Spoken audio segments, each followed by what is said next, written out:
aqui para continuar, a falar sobre a tripartição lacaniana: imaginário, simbólico e real.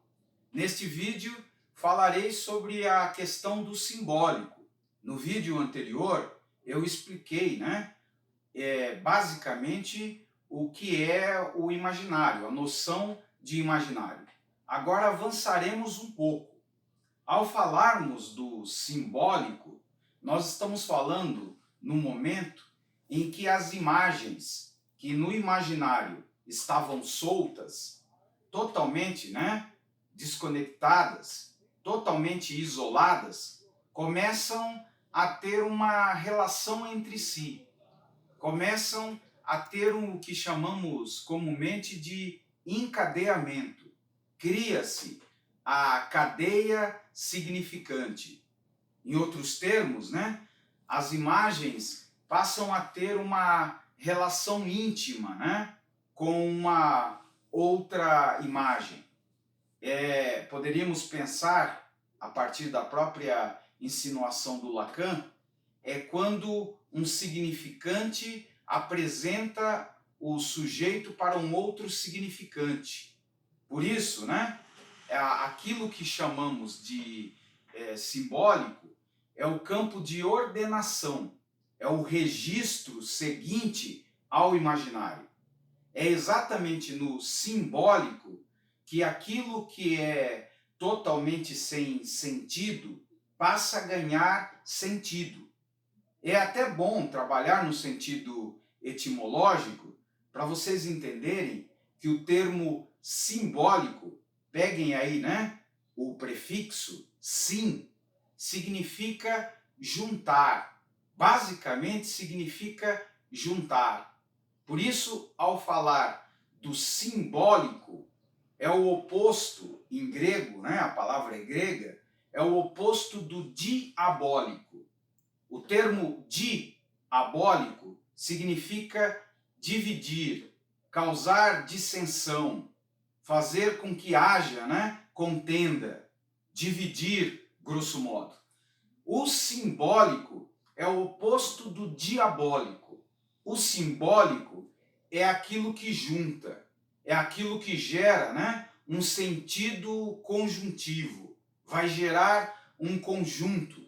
Por isso, o registro simbólico é o registro onde as imagens sofrem um processo de síntese.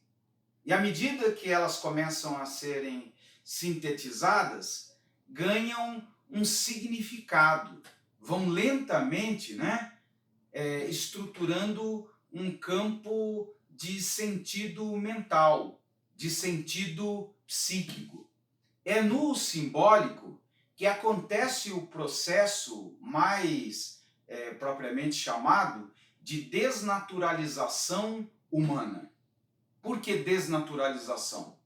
Porque no simbólico o indivíduo deixa o mundo da coisa em si, da relação direta e bruta com os dados da percepção, com as sensações, para gerar uma representação ordenada num mundo de representações. Em outros termos, para simplificar, é no mundo simbólico que, de fato, o universo humano passa a ter sentido, começa a ter um significado orientacional. É a partir do simbólico que o abstrato, que aquilo que é subjetivo, acaba por superar o que é grosseiro e o que é per si, o que está como coisa fora da mente. A mente, é lógico que vai se apropriar, no caso do simbólico, vai se apropriar de um campo já pré-existente. Qual é o campo que retroalimenta o simbólico? O campo do imaginário. Como eu expliquei na vez passada, as imagens servem como condição para a criação do mundo simbólico. O mundo simbólico é o mundo do sentido, mas não existiria esse sentido sem a base imagética do imaginário. Em outros termos, é no simbólico que as imagens serão misturadas ao ponto de se tornarem não mais uma imagem bruta, mas um símbolo. O símbolo nunca é apenas uma imagem. É muito importante vocês entenderem essa questão. Quando nós falamos de um símbolo ou de algo simbólico, nós não estamos falando de uma mera imagem. Nós estamos falando de uma imagem que aglutina muitas ideias, muitas noções, né, distintas que estão ali misturadas dentro de uma imagem que pode parecer uma imagem oca, mas não é. É uma imagem que dentro desse processo, né, de transformação vai aglutinar diversos sentidos distintos para gerar um único sentido. Eu faço uma comparação, dou uma ideia, né, uma imagem, para vocês trabalharem, para pensarem. Quando eu falo, por exemplo, de um crucifixo, o crucifixo, para algumas pessoas, talvez não passe de uma imagem, mas não é apenas uma imagem, é um símbolo.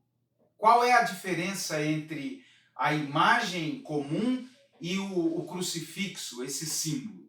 É porque ao olhar no crucifixo, embora você veja uma imagem, aquela imagem te leva a muitos outros pensamentos. Coloca você em contato com a sua história, com a sua herança familiar, com a sua religiosidade.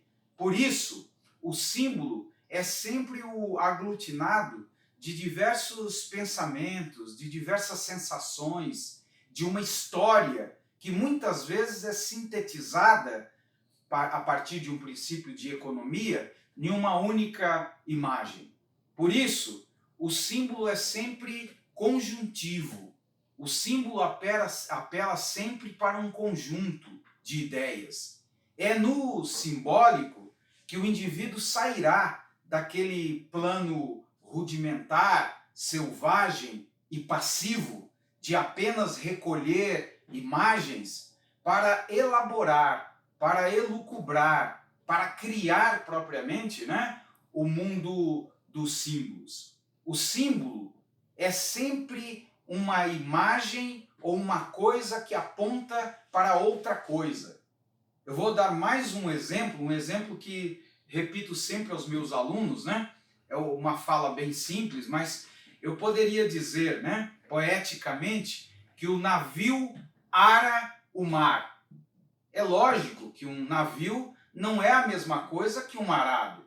Mas por que faz sentido, né, poético, dizer que um navio ara o mar? É porque, sem dizer, eu estou comparando uma certa similitude entre o arado, que é usado para abrir a terra, com o navio, que num sentido descritivo abre o mar, abre as águas. Ou seja, um símbolo é sempre baseado numa espécie de comparação. Um dos eixos da formação simbólica é a condensação de ideias por verossemelhança. Por isso, quando você fala de algo simbólico, o simbólico te leva a uma outra coisa, te leva para uma outra realidade. Por quê? Porque a realidade do simbólico não é a realidade da coisa. A realidade do simbólico é a realidade da convenção, é a realidade do acordo social, é a realidade do sentido, né, dado por determinado recorte, né, cultural. Vejam que o simbólico, diferente do imaginário, é um campo onde a fantasia passa a ter uma predominância. No campo do imaginário, nós ainda não temos, né, essa capacidade de gerar fantasias. O imaginário é a condição para que a fantasia exista, mas não é ainda o momento da estruturação fantasística. Já no simbólico, temos, por causa da junção, da capacidade conjuntiva, a capacidade de criar, elucubrar, de engendrar histórias. As fabulações, né, imagéticas só se dão dentro desse campo simbólico, nesse campo de ordenação. Num sentido linguístico, é exatamente no simbólico que se formarão as primeiras cadeias de significante. Cadeias de significante que levarão no final desse encadeamento ao significado. É a ordem, né, dual do significante e do significado. Em um outro momento vou esclarecer melhor essa ideia de significante, significado, mas nesse vídeo o que eu quis passar, lógico que de uma forma panorâmica, né, o que é chamado em Lacan de simbólico, que seria um segundo momento de formação do psíquico, ou seja, aquilo que inicialmente era imaginário vai lentamente se organizando. E é essa organização, é essa estruturação imagética capaz de criar símbolos que chamamos de simbólico, que é um campo onde o sujeito já é apresentado a um outro significante. O sujeito já se reconhece como sendo centro de uma subjetividade, centro de uma condição abstrata que faz com que ele dê mais valor à mente e o que ocorre dentro dela do que verdadeiramente a natureza real da coisa. Num outro vídeo, falo sobre a última parte dessa tripartição. Falarei sobre o real. Se gostou, já sabe, curta o nosso vídeo, recomende a outras pessoas, chame mais pessoas para participarem do nosso canal. Nós estamos organicamente crescendo, sem comprar nada, sem depender de pessoas que não querem estudar. Nós estamos dependendo daqueles que gostam, né, de conhecer mais, que têm o conhecimento como uma meta. Por isso, chame, convide outras pessoas. Eu agradeço a todos vocês e até a próxima vez.